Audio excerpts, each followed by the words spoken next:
नमस्कार। आज हम अध्ययन करेंगे भारत का भूगोल में लोहा इस्पात उद्योग। लोहा इस्पात उद्योग एक आधारभूत उद्योग है जिससे आधुनिक औद्योगिक विकास को एक सुदृढ़ आधार प्राप्त हुआ है। इससे मशीन, औजार, परिवहन, निर्माण, कृषि उपकरण आदि कई उद्योगों को कच्चे माल की आपूर्ति होती है। भारत एवं विश्व का 5वां बड़ा इस्पात उत्पादक देश है। भारत में लौह इस्पात उद्योग के विकास पर एक दृष्टि डालते हैं तो भारत के लोगों को इस्पात बनाने की कला प्राचीन काल से ही ज्ञात थी, जिसका प्रमाण हमें दिल्ली के लौह स्तंभ के रूप में प्राप्त होता है। इस्पात उद्योग में भारत में सबसे पहला जो महत्वपूर्ण मोड़ आया था वो आया था Tata iron and steel company के द्वारा 1907 में साकची जमशेदपुर के पास में नए कारखाने की स्थापना करने से। 1908 में हीरापुर आसनसोल में Indian iron and steel company और 1923 में भद्रावती कर्नाटक में Visvesvaraya iron and steel limited की स्थापना हुई। स्वतंत्रता के बाद द्वितीय पंचवर्षीय योजना के दौरान विदेशी तकनीकी सहायता से भारत में राउरकेला उड़ीसा में, भिलाई छत्तीसगढ़ में और दुर्गापुर पश्चिम बंगाल में सार्वजनिक क्षेत्र में 3 एकीकृत इस्पात संयंत्रों की स्थापना की गई थी। विदेशी सहयोग से ये स्थापना की गई थी सार्वजनिक क्षेत्र में। तीसरी पंचवर्षीय योजना में भी 3 सार्वजनिक क्षेत्र के कारखानों की क्षमता में वृद्धि करने के अतिरिक्त बोकारो झारखंड में एक नए कारखाने का निर्माण शुरू हुआ था। तो ये बोकारो झारखंड में जो नया कारखाना शुरू हुआ था ये तीसरी पंचवर्षीय योजना में शुरू हुआ था। 1973 में भारतीय इस्पात प्राधिकरण लिमिटेड यानी सेल का गठन किया गया। 5वीं पंचवर्षीय योजना में सलेम तमिलनाडु, विजयनगर कर्नाटक, विशाखापत्तनम आंध्र प्रदेश और पारादीप ओडिशा में 4 नए इस्पात कारखानों को लगाने का निर्णय लिया गया था। जुलाई 1991 में घोषित नई औद्योगिक नीति थी, उसके तहत लौह इस्पात उद्योग को सार्वजनिक क्षेत्र के आरक्षण से मुक्त किया गया और इसमें लाइसेंस की बाध्यता उसको समाप्त किया गया। अर्थात 1991 में जो नई औद्योगिक नीति आई उसके तहत इसको सार्वजनिक क्षेत्र में जो आरक्षण था उससे मुक्त किया गया। लोहे इस्पात उद्योग के लिए कच्चा माल के तौर पर क्या क्या प्रयोग होता है? इसमें लोहे अयस्क, मैग्नीज, रद्दी लोहा, गालक यानी फ्लक्स और ईंधन कोयला का उपयोग किया जाता है और ये सभी पदार्थ है वो पर्याप्त मात्रा में भारत में उपलब्ध है। और ये सारे पदार्थ है ये भारी पदार्थ है। इस्पात के कारखानों की स्थापना करते समय इन सभी कच्चे माल के स्रोत की समीपता को और उपलब्धता को ध्यान में रखा जाता है। निर्माण प्रक्रिया, उसके बाद हम देखते हैं वितरण प्रतिरूप। भारत में लौह इस्पात उद्योग के वितरण प्रतिरूप पर कच्चे माल का बहुत ज़्यादा प्रभाव पड़ता है। इसके अलावा बाजार का और बंदरगाह सुविधाओं का भी प्रभाव इस पर दिखाई देता है। देश का सबसे बड़ा लोहे अयस्क उत्पादन क्षेत्र है वो मयूरभंज, क्योंझर ओडिशा और सिंहभूमि झारखंड जिलों में स्थित है। इसी क्षेत्र के दामोदर और महानदी घाटी क्षेत्रों में देश के कोयले का भी सबसे बड़ा भंडार पाया जाता है।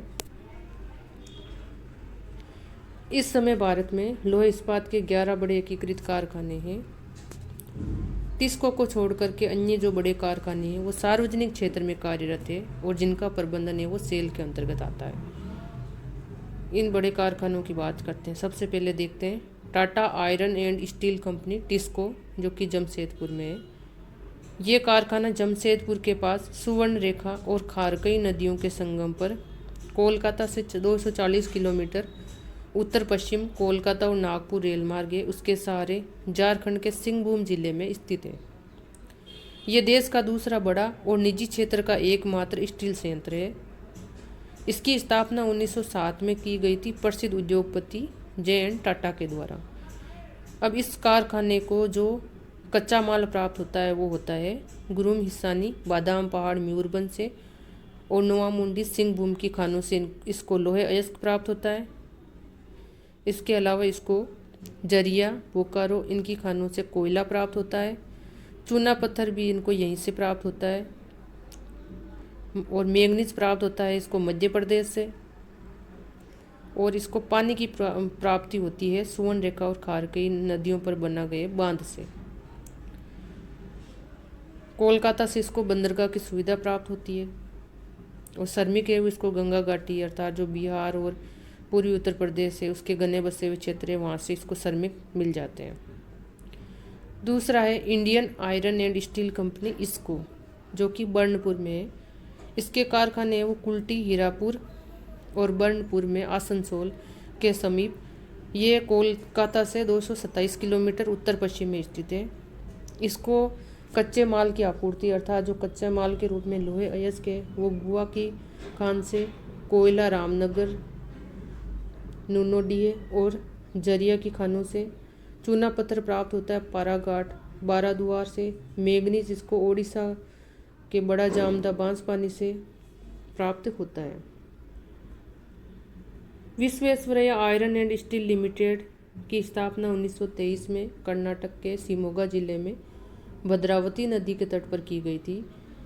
Visvesvaraya iron and steel company limited के कारखाने को जो कच्चा लोहा बाबा बुदन की पहाड़ियों की केमानगुंडी खानों से प्राप्त होता है।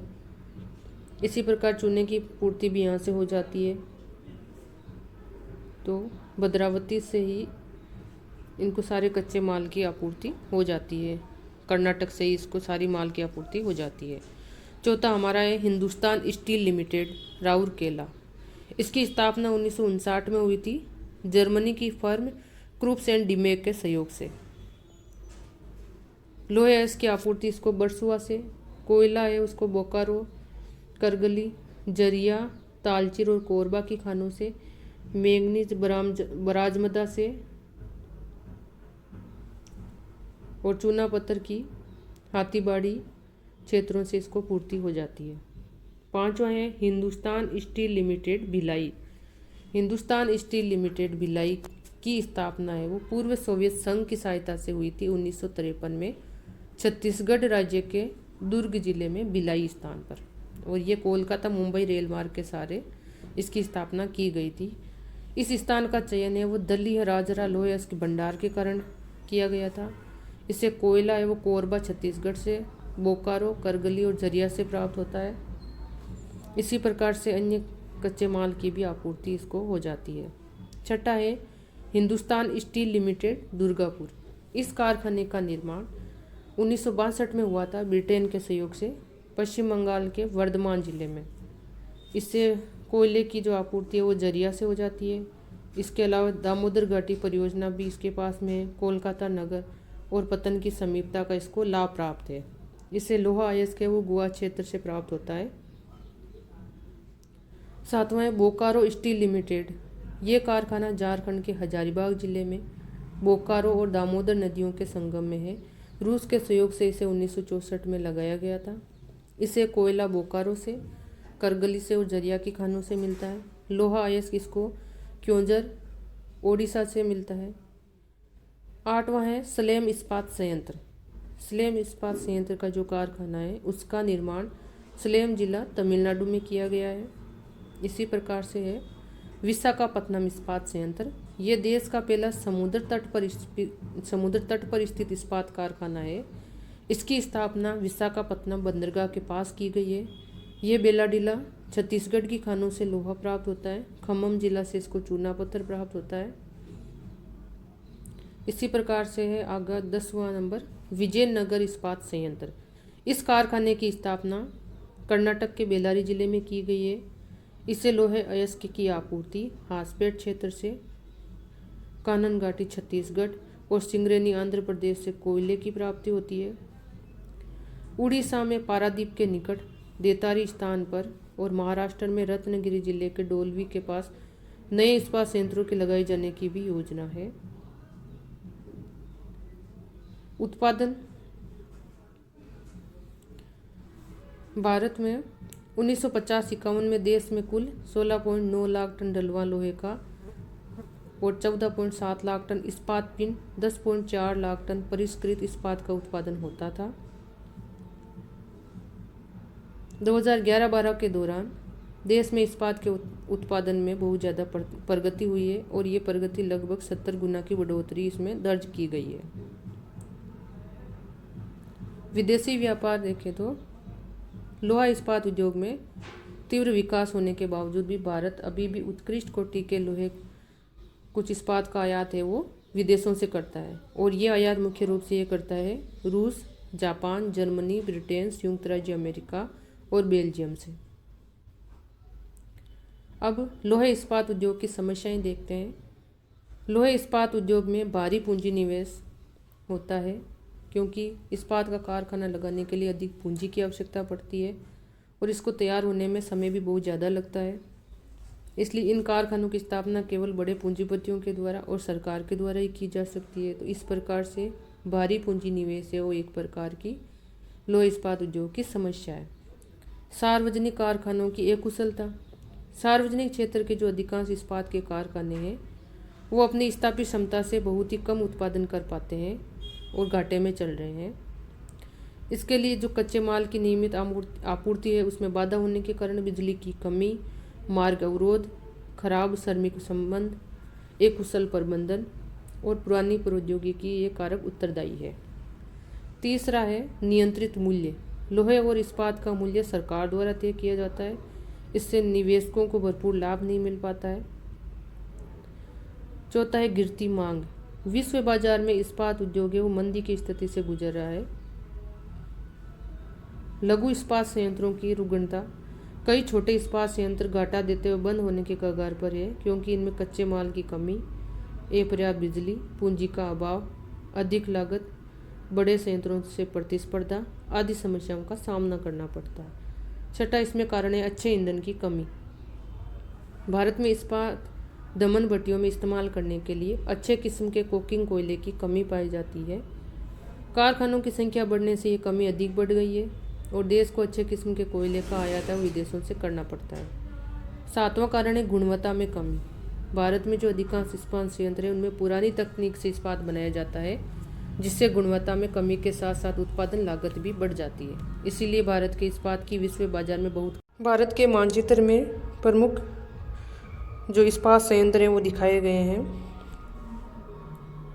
जैसे कि रूस की सहायता से जो बोकारो में बनाया गया था, ग्रेट ब्रिटेन की सहायता से दुर्गापुर पश्चिम बंगाल में, इसके अलावा बर्नपुर है, पारादीप है, राउरकेला है जो जर्मनी के सहयोग से, भिलाई सोवियत संघ के सहयोग से।